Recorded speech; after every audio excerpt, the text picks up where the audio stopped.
भाजपने नव्याने नियुक्त्या जाहीर केल्यात। नवनाथ बन, कृष्णराज महाडिक अशा नव्या चेहऱ्यांना संधी देण्यात आली आहे। दुसरीकडे राज्यसभेवर कोण जाणार याची सुद्धा जोरदार चर्चा चालू आहे। भाजपने विनोद तावडेंचं नाव पक्क केल्याची चर्चा सुद्धा सुरू असल्याचं दिसतंय। पण या सगळ्या निर्णयांसोबतच भाजपमध्ये दबक्या आवाजात अजून एक चर्चा सुरू आहे। ती चर्चा म्हणजे मोठ्या फेरबदलांची चर्चा। काही दिवसांपूर्वी एकनाथ शिंदे यांच्या पक्षातल्या मंत्रिमंडळातल्या 4 चेहऱ्यांना घरी बसवलं जाईल अशी बातमी आली होती। दुसरीकडे नरहरी झिरवळांच्या खात्यात मंत्रालयातीलच व्यक्ती आरोपीच्या पिंजऱ्यात आहे। मंत्रालयात कारवाई होण्यासाठी गृह विभागाची परवानगी आवश्यक असते। पर्यायानं या सगळ्या कारवाईबद्दल फडणवीसांना कल्पना होती आणि त्यांनी झिरवळांच्या मंत्रालयाची चूक पदरात घेतली नाही हे स्पष्ट आहे। दुसरीकडे जिल्हा परिषद, नगरपालिका, महानगरपालिकांच्या निवडणुका नुकत्याच झालेल्या आहेत। पुढच्या 3 वर्षात महाराष्ट्रात महत्त्वाच्या अशा कोणत्याही निवडणुका नाहीयेत। आता थेट लोकसभेच्याच निवडणुका होतील। पर्यायानं प्रशासनावरती संपूर्ण कंट्रोल निर्माण करणं फडणवीसांचं ध्येय असणार आहे। आणि याच सगळ्या संदर्भातनं भाजपमध्ये चर्चा सुरू आहे, ती म्हणजे मंत्रिमंडळातल्या धक्कादायक फेरबदलांची। पण हे फेरबदल खरंच होणार आहेत का? झाले तर कोणत्या नवीन चेहऱ्यांना संधी मिळण्याची शक्यता आहे? याशिवाय कोणते चेहरे मंत्रिमंडळातनं बाहेर होतील समजून घेऊयात आजच्या व्हिडिओतनं। नमस्कार, मी आरती आणि तुम्ही बघताय बोल भिडू। आता मुळामध्ये मंत्रिमंडळातल्या फेरबदलांबद्दल जी चर्चा चालू आहे यामध्ये तथ्य आहे का? तर फेरबदलाची शक्यता ही अधिक दिसतेय। याची काही प्रमुख कारणं आपल्याला पाहता येतील। त्यातलं पहिलं महत्त्वाचं कारण आहे ते म्हणजे देवेंद्र फडणवीस यांचा कंट्रोल। विधानसभेचा निकाल लागला आणि राज्यात महायुती प्रचंड बहुमताने विजयी झाली। असं असलं तरी भाजपनं मुख्यमंत्री पदासाठी फडणवीसांच्या नावाची घोषणा केली नव्हती। त्याचं महत्त्वाचं कारण म्हणजे भाजपचं हायकमांड नव्या नेतृत्वाची चाचपणी करत होतं असंही सांगण्यात येत होतं। देवेंद्र फडणवीस मुख्यमंत्री पदावरती विराजमान झाले तर ते 5 वर्षात राष्ट्रीय राजकारणात दावेदारी करू शकतात, म्हणून फडणवीसांचे पंख छाटण्याचा कार्यक्रम सुरू असल्याचं सांगण्यात येत होतं।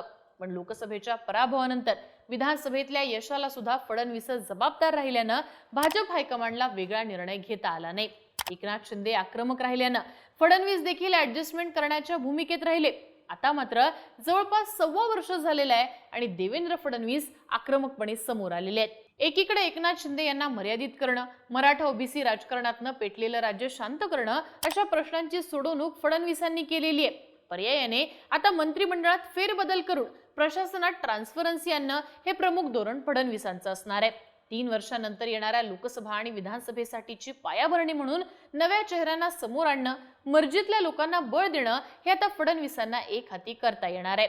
आणि मग त्यातूनच मंत्रिमंडळाच्या मोठ्या फेरबदलांची चर्चा होताना दिसतीये। मंत्रिमंडळात फेरबदल होतील असं म्हणण्याचं दुसरं कारण दिसतंय ते म्हणजे मित्र पक्षांना अंकुश लावण्याची गरज। एकनाथ शिंदेंना मर्यादित करण्याचं राजकारण फडणवीसांनी स्थानिक स्वराज्य संस्थेच्या राजकारणातनं केलंय। आता याचा पुढचा टप्पा असणार आहे तो म्हणजे मित्र पक्षांच्या नको असणाऱ्या चेहऱ्यांना नाकारणं। एकनाथ शिंदे मर्यादित झालेले आहेत तर अजित पवार हे हयात नसल्याने अजित पवारांच्या राष्ट्रवादीचं नेतृत्व सुद्धा अप्रत्यक्षरित्या देवेंद्र फडणवीस यांच्या हातात आलेलं आहे। अशावेळी भाजपच्या नेत्यांना विरोध असणारे, लॉंग टर्म मध्ये भाजपच्या स्पेसला अडथळा ठरणारे जे नेते आहेत त्यांना नारळ देण्याचं काम फडणवीस करताना दिसू शकतात।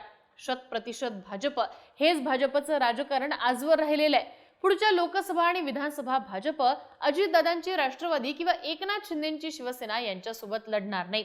तशी रंगीत तालीम स्थानिक स्वराज्य संस्थांच्या निवडणुकीत ऑलरेडी झालेली आहे आणि भाजपला अपेक्षित तो निकाल सुद्धा त्यांना मिळालेला आहे। त्यामुळेच या दोन्ही पक्षांना अजून मर्यादित करणं हे भाजपचं लक्ष असणार आहे। आणि मग त्यातनच दोन्ही मित्र पक्षातल्या अडथळा ठरू शकणाऱ्या नेत्यांचे पंख छाटण्याचा कार्यक्रम हा सुरू होऊ शकतो। आता या 2 शक्यता विचारात घेऊनच मंत्रिमंडळात मोठे फेरबदल होतील आणि त्याची सुरुवात भाजपपासूनच सुरू होईल।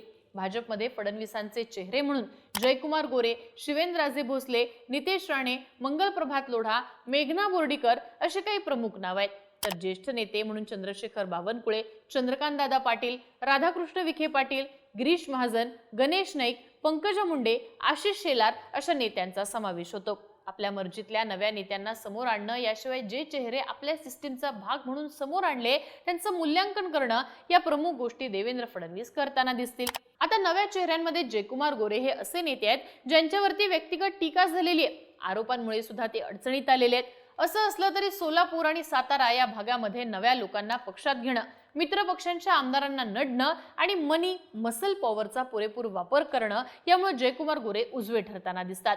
त्यामुळे नव्या चेहऱ्यांमध्ये फडणवीसांचे प्रतिनिधी म्हणून कोणता नेता फेल गेलेला आहे असं म्हणणं कठीण ठरतं। उलट पक्षी नितेश राणे यांच्यासारख्या नेत्यांनी सख्या भावाच्या विरोधात सुद्धा पारदर्शकपणे लढत दिलेली आहे। त्यामुळे इथे बदल झालेच तर मेघना बोर्डीकर, नितेश राणे यांच्यासारख्या चेहऱ्यांना बढतीच मिळू शकते। आता भाजपच्या ज्येष्ठ नेत्यांच्या संदर्भातनं बोलायचं झालं तर बावनकुळे, चंद्रकांत पाटील, राधाकृष्ण विखे पाटील, गिरीश महाजन, गणेश नाईक, पंकजा मुंडे आणि आशिष शेलार असे प्रमुख चेहरे फडणवीसांच्या मंत्रिमंडळात आहेत। त्यापैकी चंद्रशेखर बावनकुळे आक्रमकपणे समोर येताना दिसतात। मंत्रिमंडळाच्या निर्णयाबाबतीत सुद्धा ते संपूर्ण क्रेडिट आपल्या भोवती राहील याची काळजी घेताना दिसतात। अगदी परवा जमिनीच्या एनए बाबत निर्णय घेण्यात आला, त्याचा PR फक्त बावनकुळेंच्या नावाभोवतीच अधोरेखित करण्यात आला। मिळालेली बढती आणि त्यातनं फडणवीसांच्या पुढे एक पाऊल राहण्याचा फटका बावनकुळेंना कदाचित बसू शकतो। चंद्रकांत पाटील यांच्या नेतृत्वात 6 महानगरपालिकांच्या निवडणुका झाल्या, ज्या भाजपने एक हाती जिंकल्या। आता चंद्रकांत पाटील हे फडणवीसांच्या कॅबिनेट मधले असे चेहरे आहेत जे देवेंद्र फडणवीसांच्या नेतृत्वाला व्हॅलिडेशन देण्याचं काम करतातच, पण आपलं काम देवेंद्र फडणवीसांच्या नेतृत्वातच राहील याची देखील काळजी घेतात। सिनियर मंडळी बाहेर पडलेली असताना पक्ष आणि संघ या त्यातल्या त्यात पश्चिम महाराष्ट्र या फॅक्टरवरती व्हॅलिडेशन देण्यासाठी चंद्रकांत पाटील फडणवीसांना आवश्यक ठरताना दिसू शकतात। आता विखे पाटलांच्या बाबतीत सुद्धा कमी जास्त प्रमाणात हाच फॅक्टर आवश्यक ठरू शकतो, पण इथं अजितदादांच्या पश्चात राष्ट्रवादीवरती अंकुश ठेवण्याचं विखे पाटलांचं उपयोगिता मूल्य संपुष्टात आल्याचं दिसतं। ज्याप्रमाणे जयकुमार गोरे पवार गटाला अंगावर घेतात, शिंदे गटाच्या नेत्यांना नडतात, त्याप्रमाणे विखे पाटील नडत नाहीत। सहकार्याच्या भूमिकेतनंच त्यांचं राजकारण असल्यानं कदाचित त्यांना मर्यादित केलं जाऊ शकतं। आता गिरीश महाजन यांच्या बाबतीत हा प्रयोग अगोदरच झाला असला तरी आगामी नाशिकचा कुंभमेळा पाहता महाजनांना वजा करण्याचे चान्सेस कमी आहेत। गणेश नाईक एकनाथ शिंदेना नडू लागल्यानं त्यांचंही नाव कमी होण्याची शक्यता कमी दिसते। तर पंकजा मुंडे आणि समाजाची ताकद याचा विचार करता इथं सुद्धा मोठे फेरबदल होतीलच असं म्हणता येत नाही। आशिष शेलार यांच्या बाबत मात्र शक्यता नाकारता येत नाही। मुंबई महानगरपालिकेत त्यांच्या वक्तव्याचा बसलेला फटका पाहता शेलारांना सुद्धा मर्यादित केलं जाऊ शकतं। यासोबतच मंत्रिमंडळाच्या बाहेर असलेल्या चेहऱ्यांपैकी धनगर समाजाच्या फॅक्टरवर गोपीचंद पडळकर, ठाणे आणि MMR रिजनचा विचार करता एकनाथ शिंदेंना खेटण्यासाठी रवींद्र चव्हाण अशा नव्या नावांचा समावेश मंत्रिमंडळात होऊ शकतो। अर्थात हे झाले भाजपमधले फेरबदल। त्यासोबतच एकनाथ शिंदेंच्या शिवसेनेत सुद्धा मोठे नेते जे ते फडणवीसांच्या रडारवर आलेले आहेत। त्यापैकी संजय शिरसाट, योगेश कदम, प्रताप सरनाईक, गुलाबराव पाटील ही प्रमुख नावं अजेंड्यावर असू शकतात। सातत्याने झालेले आरोप हे शिरसाट यांना नडणार हे जवळपास स्पष्ट असल्याचं सांगण्यात येत आहे। पण शिरसाटांना टाळताना भाजप पूरक शिंदे गटातनं दलित समाजातनं येणाऱ्या नावाचा विचार भाजप करू शकतं। योगेश कदमांच्या बाबतीत सुद्धा तीच अडचण झाल्याचं बोललं जातं। पुण्यामध्ये घाईवळ शस्त्र परवान्यापासून ते स्वारगेट प्रकरणातली वक्तव्य कदमांना अडचणीत आणू शकतात। तर गुलाबराव पाटलांचं उत्तर महाराष्ट्रातलं वर्चस्व भाजपसाठी अडथळा ठरताना दिसू शकतं। आता या कारणांमुळे सुद्धा त्यांना मर्यादित केलं जाऊ शकतं। पण हे सगळं होत असताना नवीन नावांवरती एक हाती एकनाथ शिंदेंचा प्रभाव असेल असं मात्र म्हणता येत नाही। या उलट उदय सामंत यांच्यासारखे जे नेते फडणवीसांसोबत जुळून घेताना दिसतात अशा चेहऱ्यांना फडणवीसांकडून ग्रीन सिग्नल दिला जाईल। राष्ट्रवादीच्या फेरबदलांमध्ये धनंजय मुंडे यांचा कमबॅक चर्चेत आहे, पण मराठा समाजाचा विरोध पाहता धनंजय मुंडेंना ग्रीन सिग्नल मिळेल का हा प्रश्न आहे। अगोदरच अजित पवार गटाच्या 2 विकेट पडलेल्या आहेत। नरहरी झिरवळांच्या बाबतीत झालेली कारवाई पाहता त्यांची विकेट उडेल असंही बोललं जात आहे, पण त्यांच्याऐवजी आदिवासी भागातनं चेहरा देण्याची गरज भाजप समोर असणार आहे। राष्ट्रीय पातळीवरती भाजप आणि संघानं आदिवासी भागात सुरू ठेवलेलं राजकारण पाहता या मंत्रालयाचा भार भाजपकडे शिफ्ट करत भाजपकडूनच नवा चेहरा देण्याची चाचपणी इथं केली जाऊ शकते। त्यानंतर राष्ट्रवादीत मोठे बदल करावेत असे चेहरे दिसत नाहीत, पण मकरंद पाटील यांना मिळणारं बळ भाजपला मर्यादित करत असल्यानं त्यांच्यावरती वक्रदृष्टी जाऊ शकते आणि बाबासाहेब पाटील हे सहकार मंत्री असूनही राज्यात त्यांच्या मंत्रिमंडळाची चर्चा झाली आहे असं आतापर्यंत काही घडलेलं नाहीये। पर्यायानं इथं सुद्धा नव्या नावाचा विचार केला जाण्याची शक्यता सांगितली जाते। थोडक्यात मंत्रिमंडळात जे बदल होतील ते अंतिम असतील आणि 3 वर्षांनी येणाऱ्या लोकसभा आणि विधानसभा विचारात घेऊनच ते केलेले असतील। सोबतच देवेंद्र फडणवीसांच्या संपूर्ण नियंत्रणात असलेले चेहरे इथे येताना दिसतील हे मात्र नक्की।